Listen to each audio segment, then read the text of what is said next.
मनोरमा और लीलावती ये दो पत्नियां हैं राजा की। एक दिन की बात, राजा आखेट के लिए वन के लिए चला गया। सेवकास्त से सर्वे तेपि राज्ञाम शिली मुखिन्नोदौ विद्ध क्रोध वशम गता। वर्णन किया गया, एवं गच्छित काले तु ध्रुव संधि नपोत्तम जगाम वन मध्येसु मृग व्यावृत सदा। मृग आखेट के लिए राजा वन के लिए गया। ध्रुव संधि वन में मृग, शुअर, खरगोश, भैंसे इत्यादि को अपना शिकार करते हुए आगे के लिए बढ़े। तब उस महाभयंकर वन में शिकार करते हुए उस समय वहां पर एक सिंह झाड़ी से निकला। उदित तष्टन कुंजास्तु सिंगम परम कोपना। सामने से एक सिंह चल करके आया। पहले तो राजा ने उसे बाण से आहत कर दिया, तब अत्यंत कोपाविष्ट होकर उस सिंह ने अपने सामने देखते हुए उस राजा को मेघ के समान गर्जना करने लगा। दष्टवाग्र नपतम सिंहो ननाद मेघ स्वनः शब्द लिखा, मेघ के समान वह गर्जना करने लगा। अपनी पूंछ खड़ी करके, गर्दन को लंबा करके, केसों को छितरा करके, अत्यंत कुपित होकर के वो राजा को मारने के लिए और आगे उसने झपट्टा लगाया।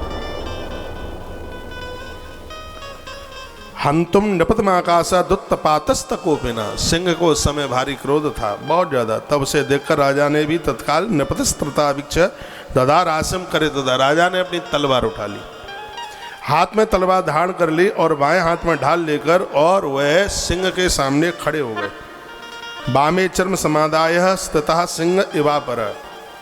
यह देखकर उनके जो सेवक गण थे वैसे वे अत्यंत कुपित उठे। रोष पूर्वक उन्होंने सिंह पर अलग अलग बाणों से वह सब शेर के ऊपर वो सब प्रहार करने लगे। अमुंच को पिता कामम सिंहो पर स्वान्विता। सब शेर के ऊपर क्रोध करते हुए सबने एक साथ सिंह के ऊपर बाण चलाना शुरू कर दिया। हाहाकारो महानासित प्रहाराश्य दारुण। वहाँ महान हाहाकार कोलाहल मच गया, भीषण प्रहार होने लगे। इसी बीच वह भयानक सिंह राजा पर टूट पड़ा बिल्कुल। तम पतंतम समालोक्य खड़गे नाविन्नुपा सोप को नखाग्रसित गत्रस्त विदारिता। उस सिंह ने भी राजा के समीप आकर अपने भयानक तथा तीक्ष्ण नखों से राजा की छाती को विदीर्ण कर दिया। छाती चीर दी सिंह ने। नखों के प्रहार से आहत होकर राजा धरती पर गिर पड़े और वर्णन किया गया है, सा नखारा तो राजा पपातः च ममार वही। गिरते ही राजा की मृत्यु हो गई।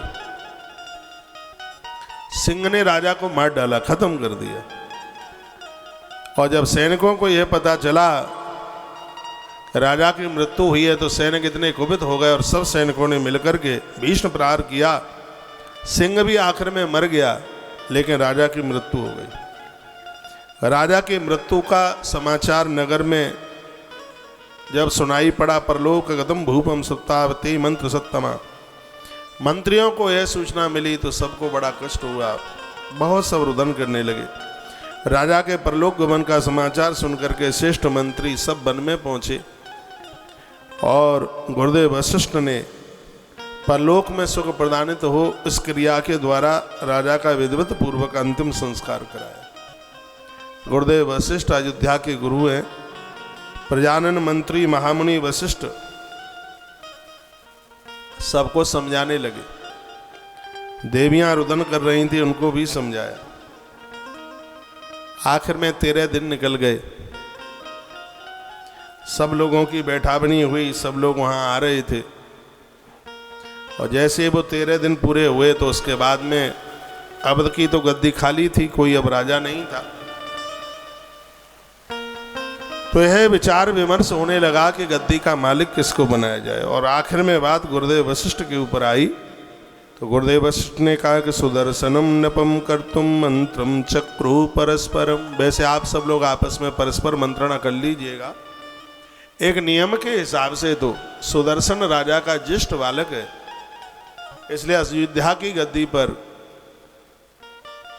राजा के रूप में मनोरमा का पुत्र सुदर्शन ही होना चाहिए। सुदर्शन में काबिलियत भी थी, सीधा था, सरल था, छल कपट नहीं था। अभी उम्र भी ज्यादा नहीं है उसकी। लोगों ने इस बात का, गुरुदेव वशिष्ठ जी महाराज की बात का लोगों ने समर्थन भी किया।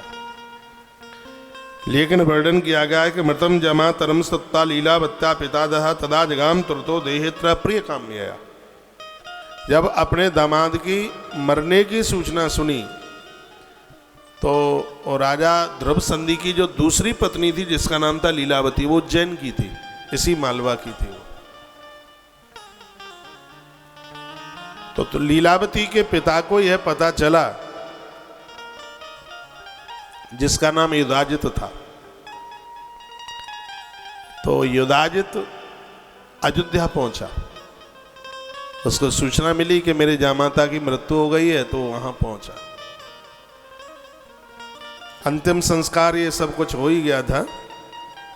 जब बात ये रखी गई कि सुदर्शन गद्दी का मालिक बनेगा, तो इसने विरोध किया। युधाजित दापेक्षा ज्येष्ठा का सुतयोदयो, ये कहता है कि बड़े से कुछ भी नहीं होता, खजूर का पेड़ खूब बड़ा होता है। योग्यता मेरे देवते के अंदर है, गद्दी का जो मालिक है वो मेरी बेटी का बेटा ही बनना चाहिए।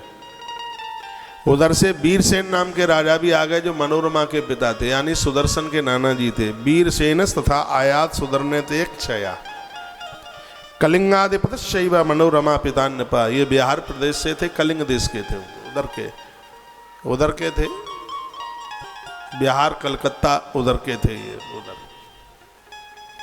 उनका भी आना हुआ। वीरसेन राजा ने कहा कि मेरा देवता गद्दी का मालिक बनेगा। उज्जैन के राजा ने कहा कि मेरा देवता गद्दी का मालिक बनेगा। और इतने ही बात बात में इतना विवाद हुआ कि बड़ी जोर से युद्ध होने लगा। दोनों राजा आपस में लड़ गए। विवादो सुसंपन्नो निपयोस्तत्र लुब्धयो का संदेह मां बाकर तुम क्षमा से आदित संकटे। अयोध्या में बहुत बड़ा संकट चल के आ गया। राजगद्दी के लिए लड़ पड़े। और वह युधाजित जो कि उज्जैन का राजा था, वो कहने लगा ऐसा कौन व्यक्ति है जो मेरे जीवित रहते हुए और मेरे देवते को छोड़ करके किसी और को जो गद्दी पर बिठा के बता दे, गर्दन काट डालूंगा। खड़ग धार से पृथ्वी के भी 2 टुकड़े मैं कर सकता हूं, तो और लोगों की तो बात क्या। इतना बड़ा अहंकारी था, इतना बड़ा अभिमानी था। यह सुनकर वीरसेन ने युधाजित से कहा, भैया दोनों ही बालक समान बुद्धि रखते हैं, इनमें कोई भेद नहीं है। ऐसा कर लो, कुछ समय के लिए एक गद्दी का मालिक बन जाएगा, कुछ समय के लिए एक बन जाएगा। एक बात मैं कहूँगा, धरती पर जो लोग संपत्ति के लिए लड़े हैं, आखिर में उनको नीचा देखना पड़ा। अधर्म और अन्याय के साथ में जो किसी की संपदा को हड़पने के लिए आगे के लिए बढ़े, देखो अपना अधिकार है तो उसमें तो आदमी लड़ेगा, लेकिन जिसमें मान मर्यादाएं, धर्म, सनातन संस्कृति जिसका विरोध करती है और उस धर्म का ये अवहेलना करते हुए यदि लोगों ने इसके लिए कुछ किया, तो उसको हमेशा नीचा ही देखना पड़ा। क्योंकि कलह में तो संपदा कभी टिकी नहीं, संपत्ति तो वही है जहां सुमती है। कितनी अच्छी बात कही थी वीरसेन नाम के राजा ने कि दोनों मिलकर राज्य चला लेंगे, दोनों मिलकर के राज्य चला लेंगे। सुमति की बात कही। गोस्वामी जी ने बड़ी सुंदर चौपाई डाली। सुंदरकांड की चौपाई मुझे बहुत प्रिय लगती है। आप सब समझें और अपने घर में इसकी स्थापना करें। जिसमें कहा गया है जहां सुमति है वहीं संपदा है। भाई भाई लड़े नहीं, झगड़ा ना करें, मिल करके रहें। 500 साल की तरक्की घर में आ जाएगी। जहाँ रोज कलह होता है तो जो भी है वो सब चला जाएगा। कलह करने पर यदि किसी की मौत भी घर में हो जाए तो अचंभा मत मानिए। कैकेयी माता ने कलह किया, अयोध्या का अन्नदाता चला गया। किसी भी घर में झगड़ा करना, कलह करना, ये किसी भी घर के लिए शुभ नहीं है।